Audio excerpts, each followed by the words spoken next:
Pourquoi est-ce que malgré nos capacités, malgré nos efforts, nous doutons encore de nous-mêmes? La vérité est inconfortable, mais libératrice. Nous avons, presque inconsciemment, abandonné notre valeur personnelle entre les mains du monde extérieur. Nous avons laissé les regards des autres définir qui nous sommes. Un compliment nous élève, une critique nous détruit. Un like nous rassure, son absence nous fait douter. Mais réfléchis un instant. Depuis quand ta valeur dépend-elle de quelqu'un d'autre? Ce conditionnement commence tôt. À l'école, on nous note. Dans la société, on nous compare. Sur les réseaux, on nous mesure. Et petit à petit, on développe une dépendance invisible, celle d'être validé pour exister pleinement. Pourtant, au cœur de cette illusion, certains esprits ont découvert une vérité radicalement différente. Parmi eux, Marc Aurèle, un homme qui dirigeait l'un des plus grands empires de l'histoire, mais qui, chaque jour, menait une bataille bien plus difficile, celle contre ses propres pensées. Il aurait pu chercher la gloire, l'approbation, le pouvoir absolu. Mais il a compris quelque chose que peu de gens réalisent. La véritable maîtrise n'est pas extérieure, elle est intérieure. Ce n'est pas le monde qui doit te donner confiance, c'est toi qui dois devenir la source. Aujourd'hui, sur Voix de l'âme, on ne va pas simplement parler de philosophie. On va transformer ta manière de penser. On va prendre ce doute que tu ressens et le convertir en force mentale. Pas avec des concepts abstraits, mais avec des exercices concrets, puissants, applicables immédiatement. 3 pratiques que même un empereur utilisait pour rester solide face au chaos. Si tu les appliques sincèrement, quelque chose va changer. Pas autour de toi, mais en toi. Et c'est là que tout commence. Imagine une vie où rien ne peut réellement te déstabiliser. Pas parce que tout se passe bien, mais parce que tu sais exactement où se trouve ton pouvoir. C'est le principe fondamental du stoïcisme, la dichotomie du contrôle. Aujourd'hui, la plupart des gens souffrent non pas à cause des événements, mais parce qu'ils essaient de contrôler ce qui ne leur appartient pas. L'opinion des autres, les résultats futurs, les erreurs passées, les réactions imprévisibles. Tout cela échappe à ton contrôle. Pourtant, c'est là que beaucoup investissent leur énergie. Résultat, frustration, anxiété, perte de confiance. Maintenant, faisons quelque chose de simple, mais radical. Prends une feuille, trace 2 colonnes. Dans la première colonne, écris tout ce qui ne dépend pas de toi. Sois honnête. Mets-y ce qui te stresse réellement. Dans la seconde, écris ce qui dépend uniquement de toi. Tes actions, ton effort, ta discipline, ta manière de répondre aux situations. Ce moment est crucial parce que tu réalises quelque chose de puissant. Ton énergie est précieuse et tu l'as souvent gaspillée.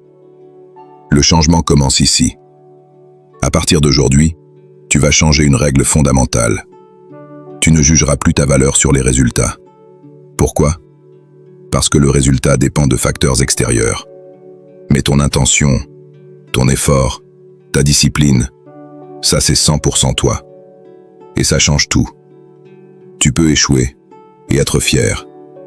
Tu peux réussir et savoir que ce n'est pas un hasard. C'est ainsi que tu redeviens maître de toi-même. Le doute a une particularité. Il grossit tout. Un simple regard devient un jugement.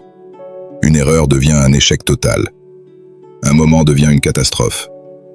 Pourquoi? Parce que tu es trop proche. Tu es enfermé dans une vision étroite de la réalité.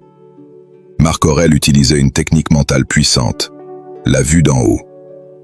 Il s'imaginait s'élever, au-dessus de sa situation, au-dessus de sa ville, au-dessus de tout, jusqu'à voir la Terre comme un point insignifiant dans l'immensité.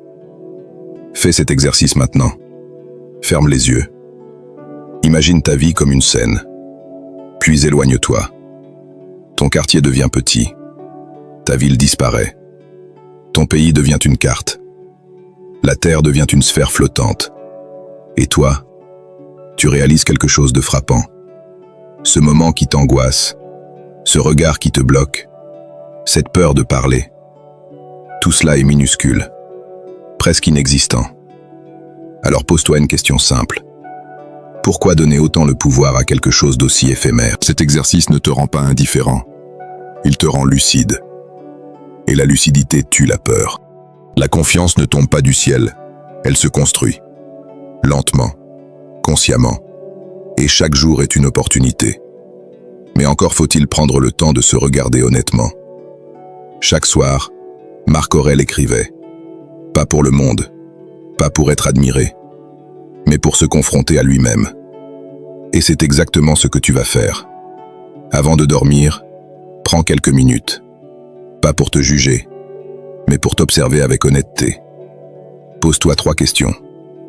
Qu'ai-je fait de bien aujourd'hui? Même quelque chose de petit. Reconnais-le. Où ai-je manqué de courage? Pas pour te culpabiliser, mais pour comprendre. Que puis-je améliorer demain? Pas tout changer, juste progresser.